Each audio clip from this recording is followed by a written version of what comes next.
Hebrews chapters 1 to 3.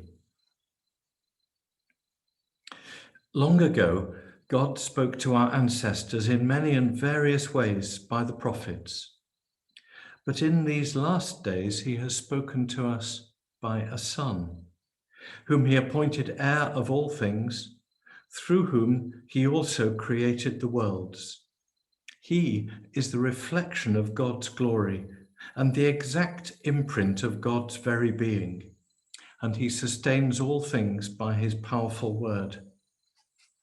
When he'd made purification for sins, he sat down at the right hand of the Majesty on high, having become as much superior to angels as the name he has inherited is more excellent than theirs.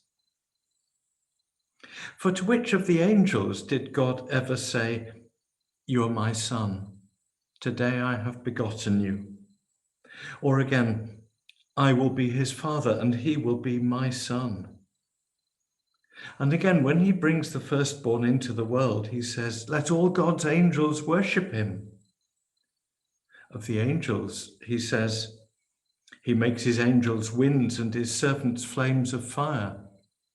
But of the Son, he says, "Your throne, O God, is forever and ever, and the righteous scepter is the scepter of your kingdom.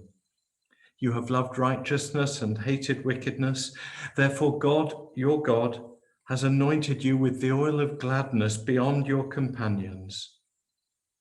And in the beginning, Lord, you founded the earth, and the heavens are the works of your hands. They will perish, but you remain.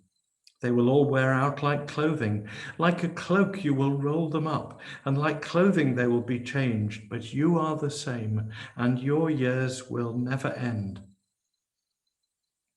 But to which of the angels has he ever said, "Sit at my right hand until I make your enemies a footstool for your feet"? Are not all angels spirits in the divine service, sent to serve for the sake of those who are to inherit salvation? Chapter 2. Therefore, we must pay greater attention to what we have heard, so that we do not drift away from it.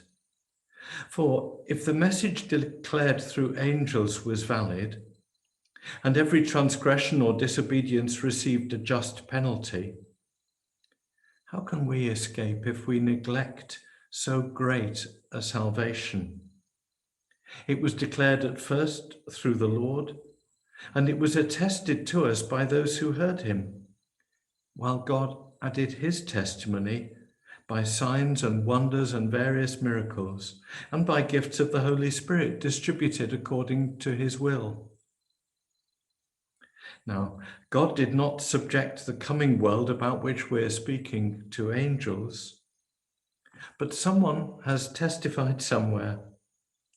What are human beings that you are mindful of them, or mortals that you care for them? You've made them for a little while lower than the angels, and you've crowned them with glory and honor, subjecting all things under their feet. Now, in subjecting all things to them, God left nothing outside their control. As it is, we do not yet see everything in subjection to them, but we do see Jesus, who for a little while was made lower than the angels, now crowned with glory and honor because of the suffering of death, so that by the grace of God he might taste death for everyone. It was fitting that God, for whom and through whom all things exist, in bringing many children to glory, should make the pioneer of their salvation perfect through sufferings. For the one who sanctifies and those who are sanctified all have one Father. For this reason, Jesus is not ashamed to call them brothers and sisters, saying, "I will proclaim your name to my brothers and sisters. In the midst of the congregation, I will praise you." And again, "I will put my trust in him." And again, "Here am I and the children whom God has given me. Since therefore the children share flesh and blood, he himself likewise shared the same things, so that through death he might destroy the one who has the power of death, that is, the devil, and free those who all their lives were held in slavery by the fear of death. For it is clear that he did not come to help angels, but the descendants of Abraham. Therefore he had to become like his brothers and sisters in every respect, so that he might be a merciful and faithful high priest in the service of God, to make a sacrifice of atonement for the sins of the people. Because he himself was tested by what he suffered, he is able to help those who are being tested. Chapter 3. Therefore, brothers and sisters, holy partners in a heavenly calling, consider that Jesus, the apostle and high priest of our confession, was faithful to the one who appointed him, just as Moses also was faithful in all God's house. Yet Jesus is worthy of more glory than Moses, just as the builder of a house has more honor than the house itself. For every house is built by someone, but the builder of all things is God. Now Moses was faithful in all God's house as a servant to testify to the things that would be spoken later. Christ, however, was faithful over God's house as a son, and we are his house if we hold firm the confidence and the pride that belongs to hope. Therefore, as the Holy Spirit says, today, if you hear his voice, do not harden your hearts as in the rebellion, as on the day of testing in the wilderness, when your ancestors put me to the test, though they had seen my works for 40 years.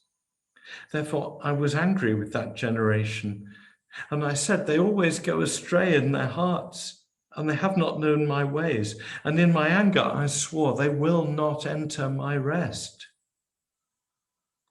Take care, brothers and sisters, that none of you may have an evil, unbelieving heart that turns away from the living God. But exhort one another every day, as long as it is called today, so that none of you may be hardened by the deceitfulness of sin. For we have become partners of Christ, if only we hold our first confidence firm to the end. As it is said, today, if you hear his voice, do not harden your hearts as in the rebellion. Now, who were they who heard and yet were rebellious? Was it not all those who left Egypt under the leadership of Moses? But with whom was he angry 40 years? Was it not those who sinned, whose bodies fell in the wilderness? And to whom did he swear that they would not enter his rest, if not to those who were disobedient? So we see that they were unable to enter because of unbelief. This is the word of the Lord.